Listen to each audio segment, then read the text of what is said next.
கதவுகள் இல்லாவிட்டால் திருட்டு நடக்காது என்று கவலையின்றி வாழும் மக்கள். முனியப்பசாமிக்கும் கிராம மக்கள் வீட்டிற்கும் வினோத சவால். நிலை வைக்க முயன்றவர்களை நிலை குலையச் செய்த முனியப்பசாமி.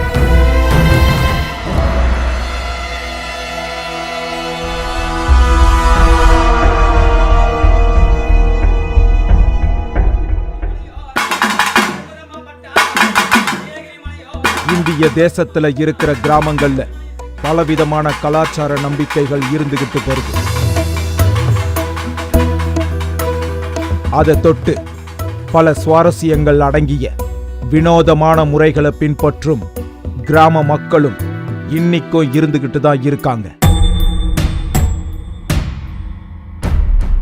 இப்படி வித்தியாசமான கிராமங்கள் பெரும்பாலும் தமிழகத்தை தவிர்த்து பிற மாநிலங்கள்ல தான் காணப்படும். ஏன்னா தமிழகம் மற்ற மாநிலங்களை விட அறிவியல் மற்றும் தொழில்நுட்ப வசதியில முன்னேறி விட்டதுன்னு நினைச்சுக்கிட்டு இருக்கிறப்ப இல்ல இங்கேயும் ஒரு விசித்திரமான கிராமம் இருக்குன்னு நாங்க கேள்விப்பட்டோம். அது என்னன்னா கதவே இல்லாத வீடுகளை கொண்ட ஒரு கிராமம் இருக்குங்கிறது தான். இத கேட்ட உடனே அந்த கிராமம் எப்படி இருக்கும்னு பார்க்க நாங்க ஆசைப்பட்டோம்.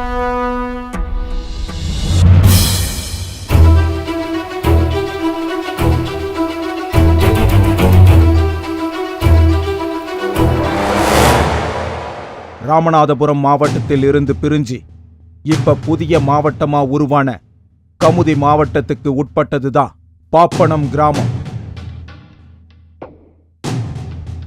தமிழகத்துல வானம் பார்த்த பூமியா விவசாயத்தை மட்டுமே நம்பி இருக்கிற கிராமங்கள்ல ஒன்னான பாப்பனம் கிராமத்துக்கு போற வழியெல்லாம் அங்கங்க கேட்டு விசாரிச்சுக்கிட்டே போய் சேர்ந்தோம். காரை விட்டு இறங்கினதுமே அதிர்ஷ்டவசமா அந்த ஊரோட தலைவரையே நேரடியா பார்க்க முடிஞ்சுது. அதனால நாங்க வந்த விவரத்தை சொல்லவும் வசதியா இருந்துச்சு. உடனே அவர் நீங்க கேள்விப்பட்டு வந்த விவரம் எல்லாம் சரிதான், வாங்க நான் உங்களுக்கு எங்க கிராமத்தை சுத்தி காட்டுறேன்னு சொல்லி எங்களை கூட்டிட்டு போனாரு. தொடர்ந்து யாருமே எங்கள் கிராமங்களில் கதவு கிடையாது, யார் வீட்லேயுமே கிடையாது. இதை நாங்கள் எப்படின்னா முன்னோர்களுடைய வாக்கு உண்மையாக இருக்கும் அப்படின்ற ஒரு நம்பிக்கையில் நாங்கள் யாரும் அந்த முயற்சியை இன்னும் எடுக்கவில்லை. கதவு போடணுன்ற முயற்சியை யாரும் எடுக்கலை. முன்னோர்கள் சொன்ன வழியை அப்படியே பின்பற்றிட்டு வர்றோம். வெளியில் இருக்கிறவங்க எப்படி நினைக்கிறாங்கன்ற எங்களுக்கு தெரியாது. ஆனால் நாங்கள் முன்னோர்கள் சொன்னதை அவங்க வாக்கு உண்மையாக இருக்கும் அப்படின்ற ஒரு இதில் நாங்கள் யாரும் இன்னும் கதவு போடலை. 300 ஆண்டுகளுக்கு மேலே பழமையான இந்த கிராமத்துல நாங்க பார்த்த ஒவ்வொரு வீட்லையும் கதவுகள் இல்லாம திரை சீலைகள் மட்டுமே தடுப்புகளா போடப்பட்டிருந்தன.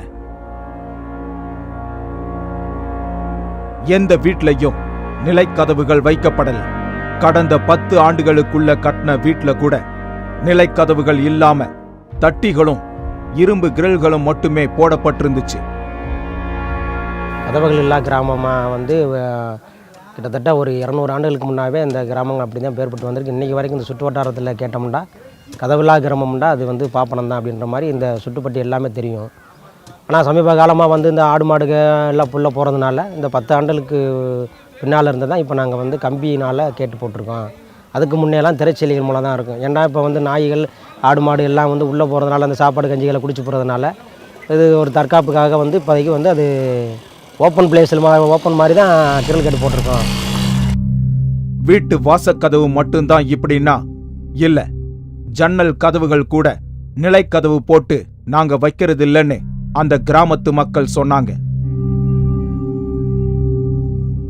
இப்ப கூட 15 லட்சத்துல இருந்து 20 லட்சம் வரைக்கும் செலவு செஞ்சு எங்க கிராமத்துல வீடு கட்டினாலும் யாரும் நிலக்கதவு வைக்கிறது இல்லைன்னோ, தேவைப்பட்டா தட்டி கதவு இல்ல இரும்பு கிரில் மட்டுமே வச்சிருக்கிறதா அங்க இருக்கிறவங்க எங்க கிட்ட சொன்னாங்க. பெரிய வீடாக கட்டினாலுமே ரூமுக்கு 4 பெட்ரூம்பு, கிச்சனு, பாத்ரூம் எல்லாமே வரும்போது நான் கதவு இருக்காது. கதவு இல்லாமல் நாங்கள் மெயின் கேட்டு மட்டும் நிலக்கதவு மட்டும்தான் நாங்கள் கிரில் கேட்டுக்கு பயன்படுத்துகிறோம். நில வச்ச மரத்தினால் ஆன கதவு எங்கள் ஊரில் கிடையாது. கிரில் மூலம் தான் நிலக்கதவு இருக்கும். உள்ள ரூமுகளுக்கும் கதவு இருக்காது, ஓப்பனாக தான் இருக்கும். அதில் வந்து திரைச்சீலை மூலமாக தான் இப்போ வரைக்கும் நாங்கள் பயன்படுத்திக்கிட்டு வரோம்.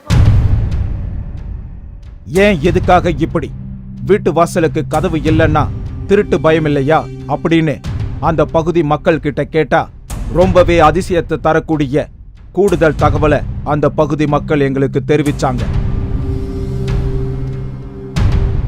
பாப்பனம் கிராம மக்கள் இந்த உலகத்துல எந்த மூளைக்கு போய் வீடு கட்டினாலும் நிலைக்கதவு வைக்க மாட்டாங்கன்னு அங்க இருக்கிறவங்க சொன்னாங்க. நாங்கள் வந்து இந்த பாப்பனத்தில் பூர்வக்கரை எங்கே போய் வீடு கட்டி இருந்தாலும் நிலம் வைக்க முடியாது. அது ஒரு கண்ட்ரோலு இந்த ஐயா வாசலில் இருந்து சொல்கிறேன். எங்கே போனாலும் சரி நிலம் வைக்க முடியாது. தட்டி கதவு ஸ்டீல் கதவு போட்டுக்கலாம். அதெல்லாம் இருக்கட்டும், வீட்டுக்கு பாதுகாப்பு வேண்டாமான்னு நாங்க கேட்டப்ப எங்க முனியப்ப சாமி இருக்காருல்லன்னு அந்த ஊர் தலைவர் மிக உறுதியா சொன்னார். கதவு இல்லாதனால இங்கே வந்து திருட்டுகள் வந்து ரொம்ப குறைவு. மிஞ்சி போனால் ஒரு சின்ன பொருட்கள் காணாமல் போகும். அதையுமே வந்து கனவுல வந்து சாமி வந்து சொல்கிறதா வந்து நிறைய பேர் சொல்லியிருக்காங்க. என் பொருள் காணாமல் போச்சு, சாமி வந்து இந்த இடத்துல உன் பொருள் இருக்குது, இன்னாரும் எடுத்தாங்க அப்படின்றத காமிச்சு கொடுத்துருவாங்க. அப்படின்றதுனால தொடர்ந்து திருட்டுகளும் வந்து எங்கள் ஊரில் வந்து மிக குறைவு. இதை விட இன்னொரு ஆச்சரியம் என்னன்னா, சில வருடங்களுக்கு முன்னாடி தான் இந்த கிராமத்துல மின்சார விளக்கு வெளிச்சத்தை கொண்டு வர முயற்சி பண்ணியிருக்காங்க. அப்படி போடப்பட்ட மின் விளக்குகள் எரியாம 2-3 நாள்ல கிராமம் முழுசும் இருள் மூழ்கிடுச்சு.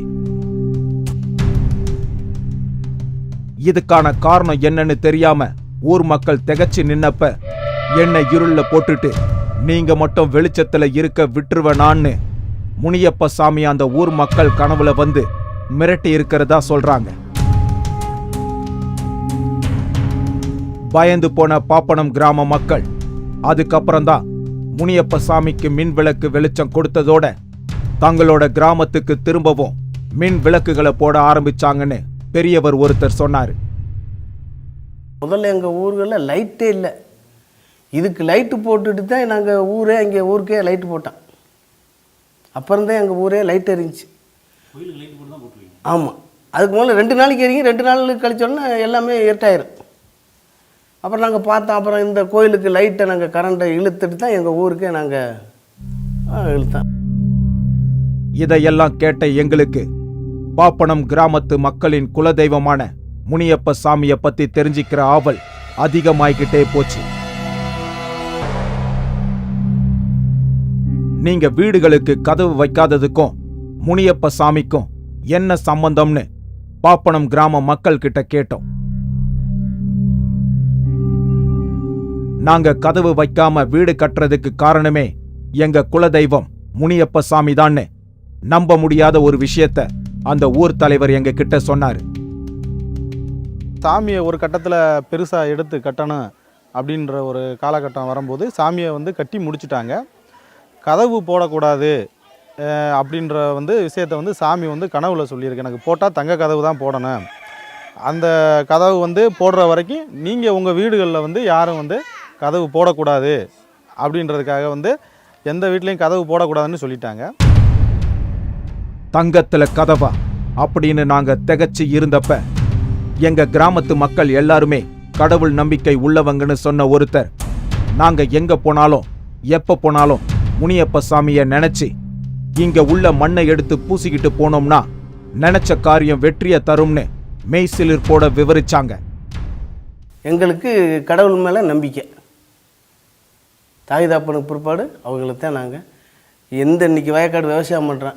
அவர் பேரை சொல்லித்தான் அந்த விதையவே நாங்கள் அந்த மண்ணில் போடுவோம். பூமாதேவியில் அவர் பேரை சொல்லித்தான் போடுவோம். ஆனால் எங்கள் ஊர் இன்னும் பஞ்சம்ட்டு வந்தது கிடையாது, கேட்டிங்களா? ஆனால் 2 இப்போ இந்த இருக்காங்க. நாங்கள் இப்போ பூச்சி வட்டைகள்னு தர்றோம். இவன் பேரை சொல்லிட்டு போனால் பூச்சி வட்டை கூட எங்கள் கண்ணில் தட்டாது, கேட்டிங்களா? அதனால் அவர் நம்பிக்கையிலே நாங்கள் வாழ்கிறோம். இப்படிப்பட்ட முனியப்ப சாமி தங்கள் ஊருக்கு எப்படி வந்தாருங்கிற தகவலை அங்க இருக்கிற வயதான அம்மா நம்ம கிட்ட விவரிச்சது மிகவும் சுவாரஸ்யமா இருந்துச்சு. இந்த கிராமத்தில் வந்து என் பாட்டன் பூட்டன் அந்த காலத்தில் வெடத்த குளத்தில் இருந்து என் சாமியை என் பாட்டன் பூட்டன் சாமியை தூக்கிட்டு வந்திருக்காங்க. இப்போ வரும்போது எங்கேப்பா வரேன்னு கேட்டிருக்காரு அவர். நான் பிழைக்க போகிறேங்கிட்டு இந்த நிமிஷத்தில் என்னால் இருக்க முடியலை அப்படின்ட்டு இப்போ குழந்தைகளை கூட்டிக்கிட்டு வரும்போது, ஏப்பா என்னை விட்டுட்டு போறியே அப்படின்னு கேட்டதுக்கு என்ன சொன்னாங்க, உன்னை எப்படிப்பா நான் தூக்கிட்டு போகிறது அப்படின்னு சொன்னாங்க. சொல்லிக்கிட்டு இருக்கும்போது, ஏப்பா தூக்கி தோளில் வைப்பா, நான் செத்த ஒட்டினாப்பில் ஒட்டிகிட்டு வரையா அப்படின்ட்டு சொல்லவும் தூக்கி தோளில் வச்சார் எங்கள் பாட்டன் பூட்டேன். அந்த காலத்தில் செத்த ஒட்டினாப்பில் வந்து ஒட்டிகிட்டு வந்தார். அங்கேருந்து வந்து ஐயனாரப்பா இருந்திருக்காரு. ஐயா இந்த இடத்துல என்னைய இறக்கி விடியா, இறக்கி விட்டு கிழக்கு மாமா வச்சுருந்துருக்காரு பாட்டன் பூட்டேன். இல்லையா நான் வந்த பாதையை பார்த்துக்கிட்டே இருக்கணியா அப்படின்னு சொல்லி வடக்க திருப்பி வச்சு ஒரு ஊர் பக்கத்தில்ங்க அந்த ஊரில் போய் அந்த வெளிச்சம் தெரிஞ்சிருக்கு, மண்ணெண்ணெய் வெளிச்சம், விளக்கு வெளிச்சம், அங்கே கூட்டிக்கிட்டு போ, உனக்கு அனுமதி கொடுப்பாங்க அப்படின்னு சொல்லியிருக்காரு எங்கள் மினியாண்டி. அங்கே குழந்தைய கூட்டிகிட்டு போகும். எப்போ நீ எந்த ஊர் எவ்வளோம்னு கேட்டதுக்கு, நான் இந்த மாதிரி வடத்த குளத்துலேருந்து என் சாமியோடு வந்திருக்கேன் அப்படின்னு சொல்லும்போது, உன் சாமி எங்கே இருக்குது, அங்கே ஒரு ஐயனார் கோயிலில் இறக்கி வச்சுட்டு வந்திருக்கேன், அங்கனதே இறக்க சொல்லிச்சு என் சாமி அப்படின்னு சொல்லியிருக்காரு. அதுவும் எங்களுக்கெல்லாம் முனியப்ப சாமி தான் எல்லாங்கிறதுலையும் நாங்க உறுதியா இருக்கிறதாவும் சொன்ன அந்த அம்மா முனியப்ப சாமிய நினைச்சு பக்தியோட ஒரு பாட்டு பாடினது எங்களை மெய் சிலிர்க்க வச்சுது. போட்டிய புகழ நம்ம முனியப்ப சாமிக்கு பொது ஜனத்தை நான் காட்டிடனு, அந்த ஏட்டிய தொழிலும் இம்பந்திருந்தில மினியாண்டியால எல்லோரும் குளிந்திடனு, நவரு புகழ நமது வட்டியிலே நல்ல மிகமான பெய்திடனு, இந்த ஏட்டிய தொழிலும் இம்பந்திருந்தில மினியாண்டியோட எல்லோரும் குளிந்திடனு. இப்படி முனியப்ப சாமி மேல இந்த ஊர் மக்கள் பயம் கலந்த பக்தியோட இருக்கிறப்ப சில காலத்துக்கு முன்னாடி இந்த ஊரை சேர்ந்த ஒருத்தருக்கு திடீர்னு புத்தி சுவாதீனம் இல்லாம போயிருக்கிறதா தெரிய வந்திருக்கு. ஏன் அவருக்கு இப்படி ஆச்சுன்னு பார்த்தா, அந்த நபர் தன்னுடைய வீட்டுக்கு நிலக்கதவு வச்சு வீடு கட்டினதாவும், இதனால ஆத்திரமடைஞ்ச முனியப்ப சாமி கருப்பு உருவத்துல வந்து மிரட்டியதுல அவரு புத்தி சுவாதீனம் இல்லாம போனதா அந்த ஊரை சேர்ந்த ஒருத்தர் எங்க கிட்ட சொன்னாரு. என் மச்சின் இருந்தேன், அவன் அவன் அண்ணன் மாதிரி தான் பொண்ணு கட்டியிருக்கேன், இங்கே வீடு கட்டியிருக்கேன். அவன் என்ன வச்சுட்டான், வீட்டுக்குள்ள நிலைய வச்சு விட்டேன். நிலை வச்ச உடனே பாருங்க ஒன்றுமே பண்ண முடியல, அவனால் கிறுக்கொண்டு போகிறது மாதிரி போகிறேன். இப்போ நான் பார்த்து அப்புறம் நான் சாமியை கும்பிடும்போது அப்புறம் அந்த மாதிரி சொல்லிச்சு, இந்த மாதிரி அவன் நிலை வச்சுருக்கான், நீ நிலை இல்லாமல் இருக்கான், அவனை எப்படா நான் வாழ விடாமட்டு கனவுல தட்டின உடனே நான் அந்த காலையில் கூப்பிட்டு முதல்ல கதவுல பிடுங்கடா, அதை நானே இருந்து பிடிங்கி கொடுத்துட்டேன். பாப்பனம் கிராமத்துல இன்னொரு வித்தியாசமான சம்பவமும் தொன்று தொட்டு நிகழ்ந்துகிட்டு வருது. இங்க இருக்கிற குடும்பங்கள்ல மூத்த பிள்ளையா பிறக்கிற ஆணா இருந்தா முனியப்ப சாமின்னும், பெண்ணா இருந்தா முனியம்மான்னும் பேர் வைக்கிறது வழக்கம்னு ஒருவர் சொன்னார். பார்த்தீங்கன்னா எங்கள் ஊரில் கிட்டத்தட்ட பார்த்தீங்கன்னா ஒரு 170 குடும்பங்கள் வசிக்கிறான். பூரா விவசாய குடும்பம் தான். இங்கே பார்த்தீங்கன்னா எல்லார் வீட்லேயும் குறைஞ்சபட்சம் இந்த முனியப்ப சாமியோட முன் எழுத்து இல்லாமல் கூட பேரை வைக்க மாட்டாங்க. கிட்டத்தட்ட இப்போ எங்கள் ஊரில் வந்து பார்த்தீங்கன்னா 170 வீட்டில் இப்போ வந்து பார்த்தீங்கன்னா குறைஞ்சது ஒரு 80 வீட்லேயாவது முனியசாமி அப்படின்ற பேர் இருக்கும். முனியசாமி அதிகபட்சம் முனியசாமின்னு வைப்பாங்க. அதுக்கப்புறம் பாலமுனியசாமி, கார்த்திகை சாமி, இந்த மாதிரி பேர்கள் வந்து பார்த்திங்கன்னா எல்லா குடும்பங்கள்லேயும் வந்து பார்த்திங்கன்னா வீட்டுக்கு ஒரு நபராவது பேர் கண்டிப்பாக இந்த முனியசாமின்ற பேரை தழுவி பேர் வச்சுருவாங்க. இது எதுக்காகண்டா குழந்தைகள் வந்து ஆரோக்கியமாக இருக்கிறதாகவும், இந்த முனியனுடைய பேரை வந்து அடுத்து வந்து தலைமுறைக்கு கடத்தி கொண்டு போகிறதுக்காகவும் இதை தொடர்ந்து எல்லாரும் இந்த பேரை வச்சுக்கிட்டே வர்றாங்க. இவ்வளவு மர்மங்களை உள்ளடக்கிய முனியப்ப சாமி கோயில் எங்க இருக்கு, அதை நாங்க பார்க்கணும்னு சொன்னதும் அந்த ஊர் தலைவர் வாங்க நான் உங்களை கூட்டிட்டு போறேன்னு சொன்னாரு. நாங்களும் அவரை பின்தொடர்ந்து முனியப்ப சாமி கோயிலை பார்க்கறதுக்கு ஆவலா புறப்பட்டு போனோம். பாப்பன முனியன் கோவிலுக்கு தான் போக, பாப்பன முனியன் கோயிலுக்கு தான் போக, பழந்தேங்க தட்டு கேளுங்க, முனியன் பாதத்தை தொட்டு வாழுங்கள்.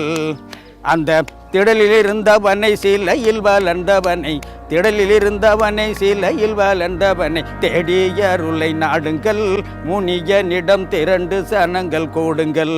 ஊரணி வடகரை உதித்ததாம் பிறகரை உருண்டு கொடுத்து பாருங்கள், முனியனிடம் விழுந்து வரத்தை கேளுங்கள். இவ்வளவு மர்மங்களை உள்ளடக்கிய முனியப்ப சாமி கோயில் எங்க இருக்கு, அதை நாங்க பார்க்கணும்னு சொன்னதும் அந்த ஊர் தலைவர் வாங்க நான் உங்களை கூட்டிட்டு போறேன்னு சொன்னாரு. நாங்களும் அவரை பின்தொடர்ந்து முனியப்ப சாமி கோயிலை பார்க்கறதுக்கு ஆவலா புறப்பட்டு போனோம். நாங்க கோயிலை நோக்கி போறப்பவே இயற்கையை விட்டு விலகி போகாத இந்த கிராமத்து அழகே தனியா இருந்துச்சு. மழை பெஞ்சி 2 நாட்கள் ஆன நிலையில அங்குள்ள கிராம மக்கள் வயல்வெளியில களையெடுப்புல தீவிரமா வேலை செஞ்சுக்கிட்டு இருந்தாங்க. இத ரசிச்சபடியே வந்து சேர்ந்த நாங்க கதவே இல்லாத கருவறை கொண்ட முனியப்ப சாமி கோயிலை பார்த்தபோது எங்களுக்கு அது ரொம்ப ஆச்சரியத்தை ஏற்படுத்துச்சு. வெளியூர்கள்ல இருந்து கூட இந்த முனியப்ப சாமி கோயிலுக்கு வந்து வேண்டி வணங்குறதாவும் அதன் காரணமா கிடைச்ச பலனுக்கு நன்றி கடனா கிடா வெட்டோட பொங்கல் வைக்கிறதாவும் அந்த ஊரை சேர்ந்த பெரியவர் சொன்னார். என்ன வேண்டுறாங்களோ அந்த மனசார வந்து இங்கே வேண்டிட்டு கோயில் கூட வர தேவை, வெளியில் கூட நின்று எனக்கு இது வந்து எனக்கு நடக்கணும் அப்படின்னு வேண்டுனா அது கண்டிப்பாக நடக்கும். இதில் வந்து பார்த்தீங்கன்னா சுற்று வட்டாரம் மட்டும் கிடையாது, சென்னை இந்த இந்த காம்பவுண்ட் சுவர் கட்டி கொடுத்தது கூட சென்னையிலேருந்து ஒருத்தர் வந்து கட்டி கொடுத்தாரு. அவர் வந்து சாமிகிட்ட வந்து சும்மா இருக்கையில் வேண்டிட்டு போயிருக்காரு. அவர் வேண்டுறது நிறைவேறினால அவர் வந்து கட்டி கொடுத்தாரு. இப்படி வந்து வேண்டுதல் வந்து பார்த்தீங்கன்னா நம்ம வட்டாரம் மட்டும் இல்லை, வெளி ஊர்களில் கூட வந்து வேண்டிட்டு போவாங்க. அது நிறைவேற்றோன்னா மறுபடியும் வந்து இங்கே கோயிலுக்கு என்னென்ன தேவையோ அதை செஞ்சுட்டு கூட போவாங்க. மற்றபடி கிடா வெட்டுறது மொட்டை போடுறது இதை வந்து எப்பயுமே நடந்துக்கிட்டு இருக்கேன். இதை தொடர்ந்து இன்னொரு திடுக்கிடும் சம்பவத்தை எங்க கிட்ட வெளிப்படுத்தினார். சோசியரெல்லாம் வச்சு பூஜைகள் பண்ணி மறுபடியும் சாமியை அழைச்சி கேட்கும்போது சாமி சொல்லியிருக்காங்க, இந்த மாதிரி வந்து தங்கத்திலான கதவுகள் போடுறதுக்கு நம்ம ஊர் திடலில் வந்து ஒரு இடத்த சொல்லி அந்த இடத்துல வந்து புதையல் இருக்கிறதாகவும், அந்த புதையலை எடுத்து நீங்கள் எனக்கு தங்க கதவு போட்டுட்டு அதுக்கப்புறம் உங்கள் வீடுகளுக்கு வந்து நீங்கள் கதவு போட்டுக்கங்க அப்படின்ற மாதிரி சொல்லி ஒரு வரலாறு உண்டு. முனியப்ப சாமி கோயிலுக்கு எதிரில் இருக்கிற விவசாய நிலத்துல புதையல் இருக்கிறதாவும் அந்த புதையலை எடுத்துதான் இந்த கோயிலுக்கு தங்க கதவு போடணும்னு முனியப்ப சாமி கனவுல வந்து சவால் விட்டிருக்காரு. ஆனா பாப்பனம் கிராமத்து முன்னோர்கள் புதையல் எடுக்கிற முயற்சியில தோல்வி அடைஞ்சதாவும் அந்த ஊர் மக்கள் சொன்னாங்க.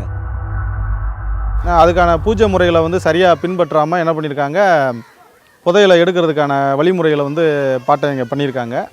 பண்ணும்போது அந்த பூஜைகள் வந்து தவறானதுனால அந்த புதையலை வந்து எடுக்க முடியாமல் சூறாவளி மாதிரி வந்து மணல் புயலாக வந்து அந்த இடத்த வந்து அப்படியே மேவி மேடாயிருச்சு. இன்றைக்கும் பார்த்தீங்கன்னா அந்த மேடு இருக்குது.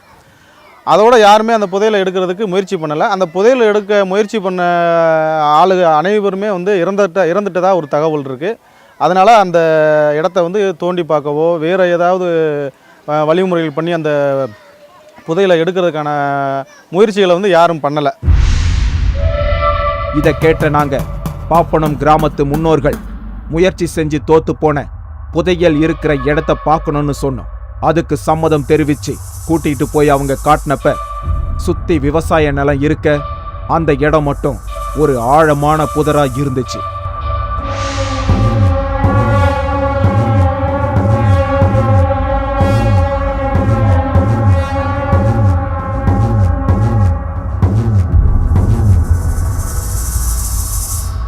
இந்த இடம் முனியப்ப சாமி கனவுல வந்து சொன்ன இடங்கிறதால யாரோட காலடி தடமோ படாத ஒரு மர்மமான இடமாவே காணப்பட்டுச்சு. அதனால இன்னைக்கு வரைக்கும் இந்த கோயிலுக்கு மட்டும் இல்லாம இந்த கிராமத்து மக்கள் வசிக்கும் வீடுகளுக்கும் கதவு வைக்க முடியலங்கிறது தான் நிதர்சனமான உண்மையா இருந்துகிட்டு வருது. இதனாலேயே புதையல் இருக்கிற இடத்த மட்டும் விட்டுட்டு மற்ற இடங்கள்ல தங்களோட விவசாய பணியை பாப்பனம் கிராம மக்கள் தொடர்வதாகவும் சொல்லியிருந்தாங்க. இதை எங்களாலேயும் பார்க்க முடிஞ்சது.